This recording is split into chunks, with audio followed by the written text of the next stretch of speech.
Hello everyone and welcome back to Yoga with Birgit. Today I'm going to explain a bit more what Ashtanga is all about. This is part of a 4-part webinar series, so you may have had already a chance to watch my introduction to yoga, like just generally, or what is yoga all about. And then there will be 2 more as part of the series. So by the end of today's 15-minute webinar, you should know where Ashtanga comes from, the traditional approach of Ashtanga, the principles, how and where you can learn and practice it. And yeah, just from a bit of a housekeeping point of view, it's 15 minutes is quite long. So as I said in my other series, is take your notes and then I'll pass on my email address in the end. And if you have any questions, please send me an email and I'll try to answer them that way. Now, as I said, my name is Birgit.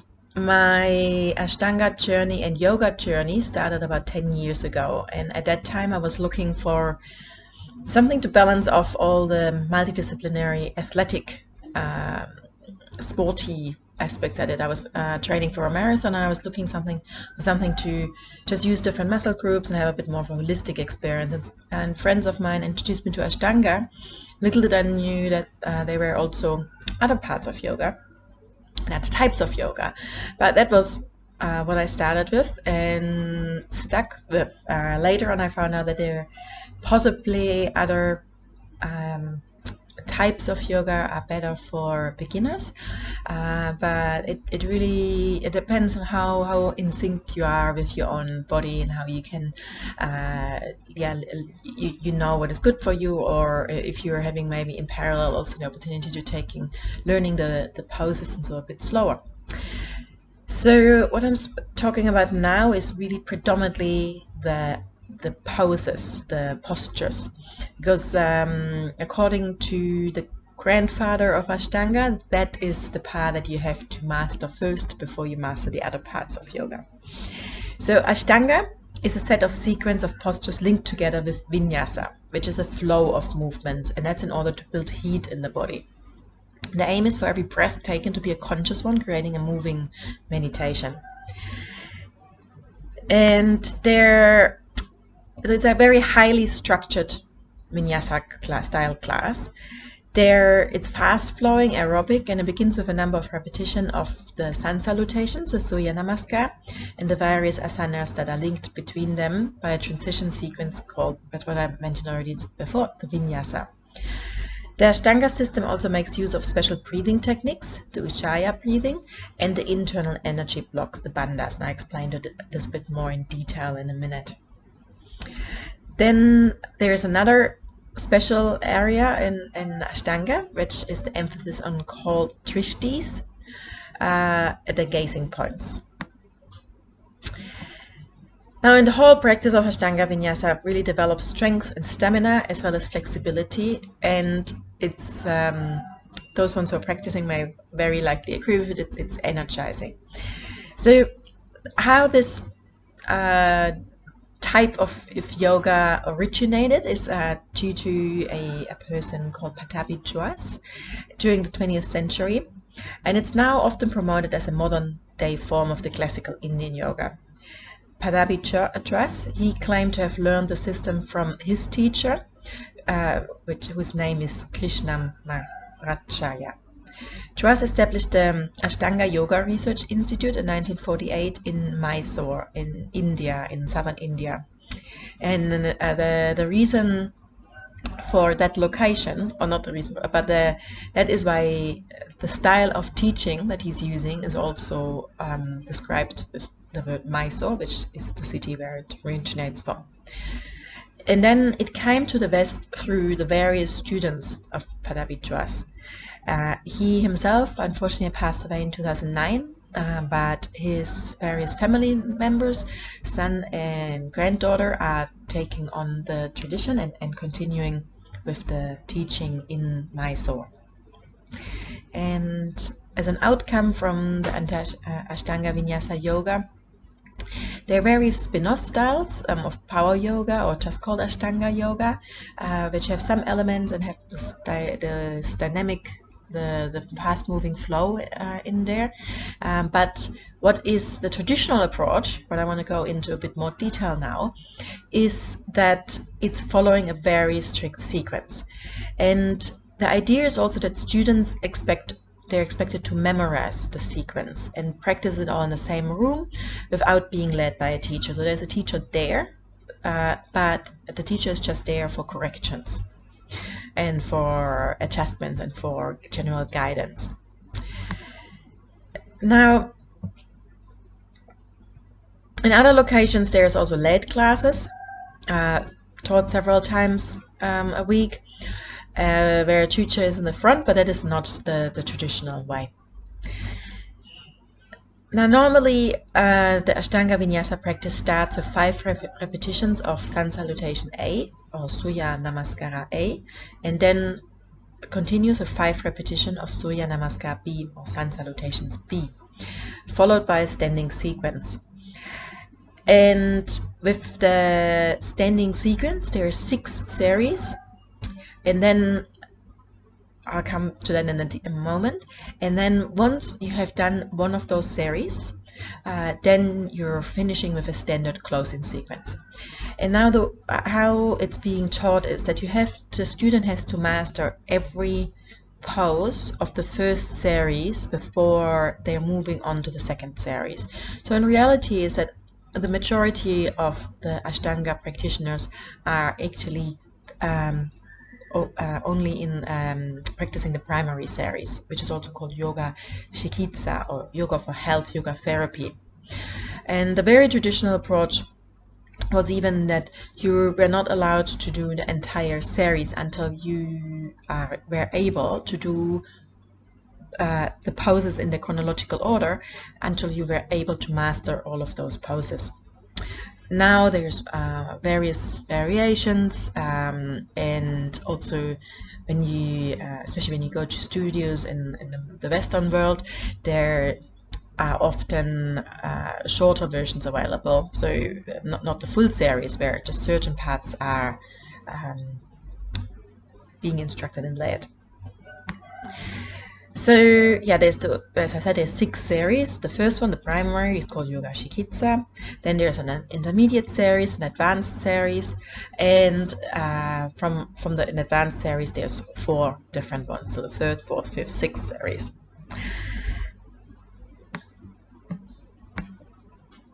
Yeah. Now, Ashtanga has a few principles that are different to other types of yoga. So they're namely Tristana, the 3 places of action or attention, and Vinyasa, that's the system of breathing and moving. With the Tristana, it goes further down into 3 places, so 3 areas, and that is, 1 is the breathing system, the pranayama, it's the posture, and it's the looking place, the Tristi. And these are considered the core concepts for Ashtanga yoga practice, encompassing the 3 levels of purification: the body, the nervous system, and the mind. And they are supposed to be performed in conjunction with each other. So Trishti, this gazing point, is the location where one focuses the eyes while practicing the individual poses, the individual asana. In the Ashtanga yoga method, there is a prescribed point for every asana. So there's in total 9 trishtis, so 9 areas where your gazing point directions where your gazing points can be. So it's the nose, between the eyebrows, could be the navel, the thumb, the hands, the feet, or like up, or then right side, left side. With the breath, although Ashtanga yoga keeps a general principle of steady and even inhales and exhales, the specific of breath during the asanas are sometimes debated, depending whether it's the Chwas or his ancestors who teach it. But it's recommended to breathe fully and deeply with the mouth closed, and practice what is called Ujjayi breathing, which is long, deep, slow exhalations and inhalations with a sound. And the sound is very important, and that's why it's also often named or titled, described as ocean breathing. The 3rd aspect of this Tristana are the bandhas. Now, with the bandhas, those are the internal locks. There are 3 principal bandhas. There's the Mula Bandha, the Udishana Bandha, the Chalanda Bandha. Mula Bandha is the root lock of the pelvic floor. You're drawing in the perineum. The Udishana Bandha is drawing back the abdomen, 2 inches below the navel, more or less. And the Chalanda Bandha is the throat lock, achieving by lowering the chin and slightly while raising the sternum. So the Mula Bandha is normally the one that when you start with Ashtanga, where you focus on first, doesn't make it more or less important, but that is the one that seems to be the easiest to be mastered. The recommendation is to practice Mula and Udishana Bandha even when not practicing asana. And then this other concept is the Vinyasa, the flowing sequences of movements that connect each asana with the next, which is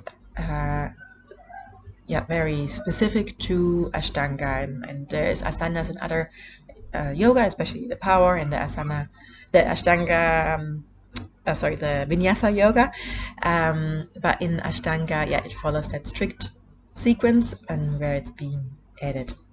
What is also prescribed are the mantras. So Ashtanga practice traditionally started with a certain Sanskrit mantra and also finished with a certain Sanskrit mantra. So that's a lot already to be taken in.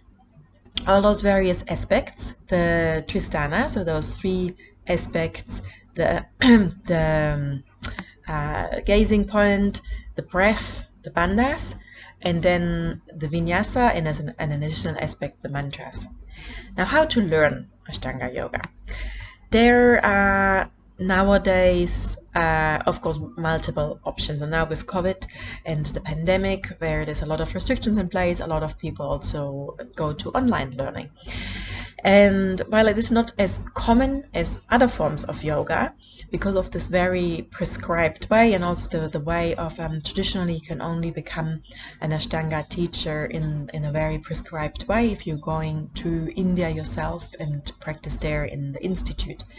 But there's still increasingly you will be able to access an instructor and get this opportunity. Even now here where I am living in Timor-Leste, there is an instructor, an established Ashtanga school, and there is now a new school of Timorese local instructors that are being certified. Now, as I mentioned before, so the traditional way is the Mysore style class, which is a class where you're practicing with other students, but you are following your own the sequence that you are knowing by heart. And the teacher is just correcting you. In most classical studios, Western studios, that's where you have lead classes. Some of them are half or full primary class. And it's all preparing you to do self-practice. And if you are a very passionate, enthusiastic, committed yogi, then as an Ashtangi yogi, your dream is very likely that you would like to travel to Mysore and spend some time there in the institute and practice there.